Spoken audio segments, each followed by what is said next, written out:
হযরত মুসা নবী আল্লাহর কাছে প্রশ্ন করেছে, আল্লাহ আমি জান্নাতে কার সাথে থাকবো? আল্লাহ রাব্বুল আলামিন বললেন, মুসা তোমার সঙ্গে একজন কসাই থাকবে। মুসা নবী অবাক হয়ে গেলেন, জিজ্ঞেস করলেন, আল্লাহ আমি প্রশ্ন করেছি আমার সাথে জান্নাতে কে থাকবে? সাধারণ একজন কসাই আমার সাথে জান্নাতে থাকবে? তখন আল্লাহ রাব্বুল আলামিন বললেন, হে মুসা তোমার সাথে একজন কসাই থাকবে। মুসা নবী আল্লাহর কাছ থেকে কসাইয়ের পরিচয় নিয়ে চলে গেলেন কসাইয়ের ঠিকানায়। গিয়ে দেখলেন কসাই গোস্ত বিক্রি করছে।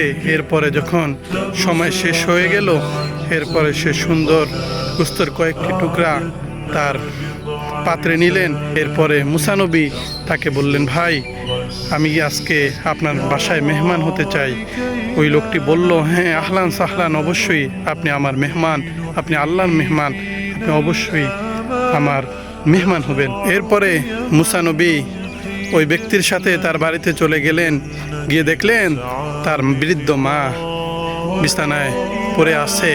সে তার মাকে খাবার পাক করলেন, তার মায়ের মুখে খাবার। অতঃপর দেখলেন তার মা তার জন্য, তার ছেলের জন্য দুটি হাত আল্লাহর কাছে উঠিয়ে দিয়ে দোয়া করছে, আল্লাহ তুমি আমার সন্তানকে মুসা আলাইহিস সালাতু ওয়াস সালামের সাথে জান্নাতে রাখো।